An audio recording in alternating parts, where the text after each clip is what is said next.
Hello, in this presentation I will speak about a test case design pattern that I establish to handle test cases which has long output. I am Thierry Bremard, Senior Software Engineer, and I work mainly in C# with Visual Studio.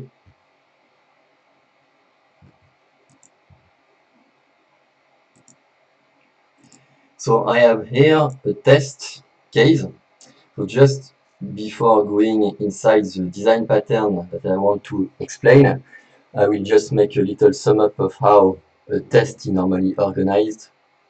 We have the class under test, which is called Trox. So the testing class is called Trox with the suffix test. This is a convention. The Trox instance is allocated inside the suit variable for system under test, and this Trox class has a public method which is called extract data. Hence, my test method is prefixed by the targeted method. This is a convention that I have. Everyone has different convention, but my convention is this. So targeted class suffixed by the test, then the method of test is prefixed with the targeted method, underscore input of the system, underscore expected output. So here when we read this, I want to call the extract data method when the input is, so the input is an XPath, and when the XPath is valid and the content is there, then the content is found. What it is doing, it is functionally extracting data of an object, which can be a web page, for example, and with a rule. So I want to extract data of this object with this rule and check that the extracted data is what we want. To handle multiple input, we can create test case. The test case handles multiple parameters. So I could write a test case with parameter 1, parameter 2, parameter 3, and so on. The problem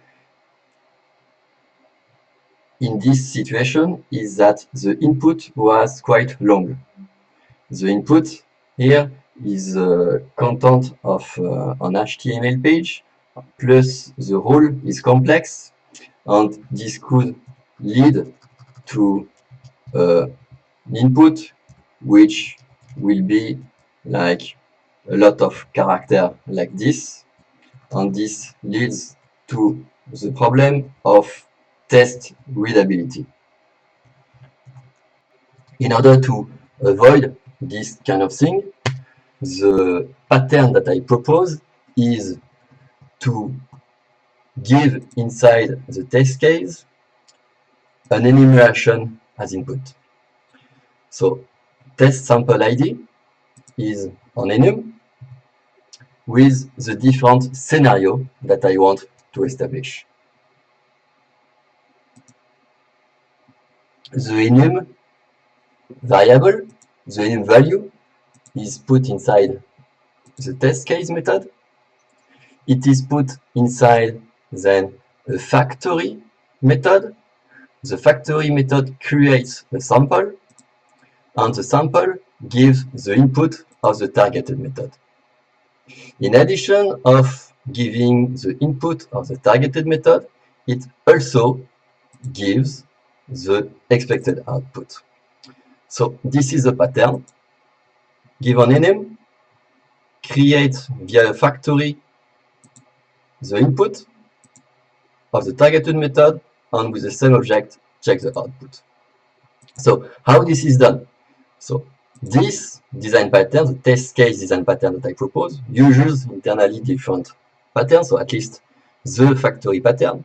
So the factory pattern consists in using a static method which takes an enum input. This is an identifier of the object I want to create. And then I create a new instance of the test sample that I want.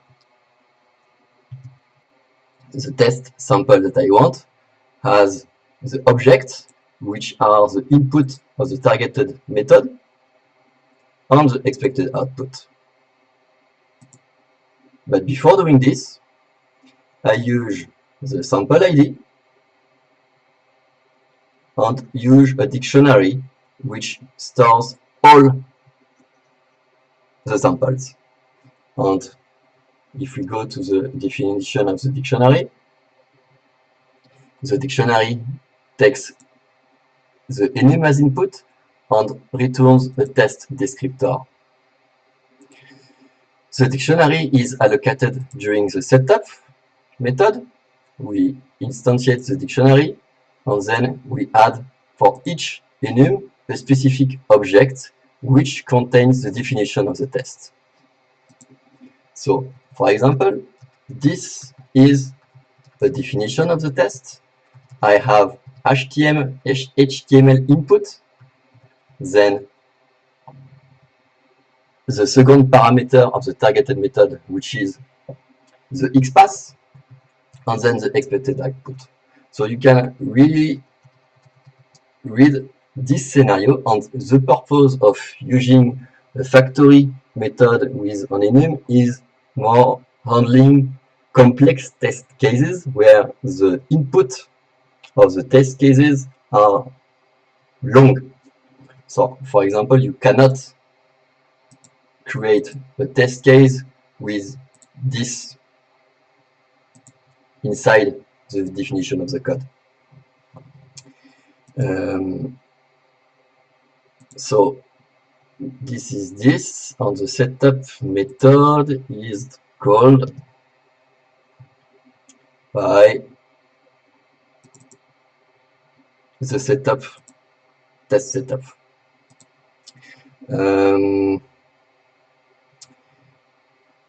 So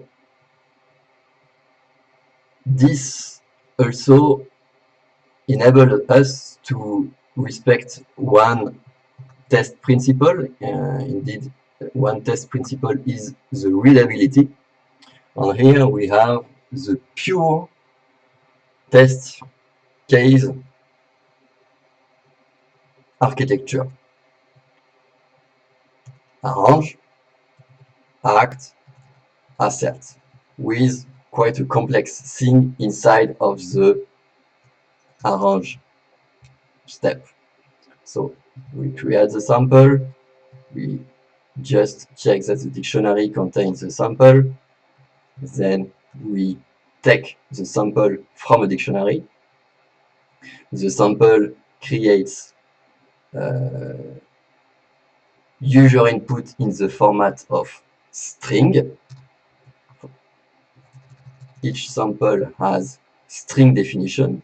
Then I use the class which transforms the string to the correct object. Rump, for example, rump is created dynamically with a rump object with the input.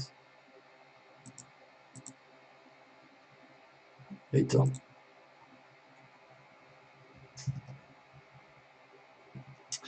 So this is this, and you can enhance or continue to work with this with, for example, you could say I want to check different kind of output, so expected output 1, expected output 2, for example.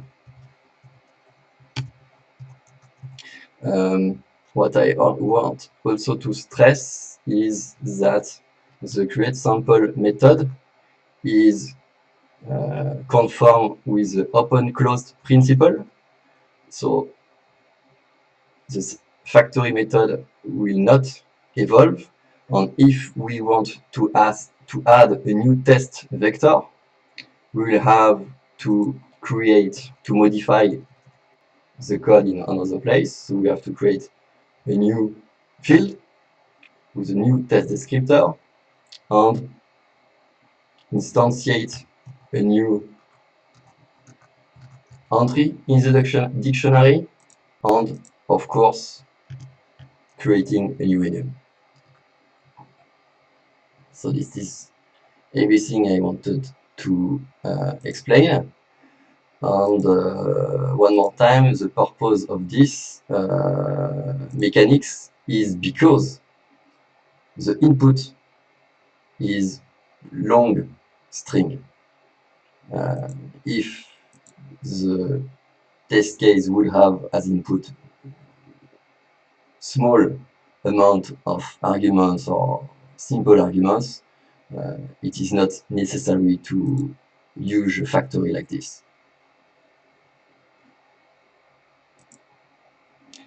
So this ends the presentation I wanted to share on how designing automatic tests in the context of handling long parameter inside of test cases.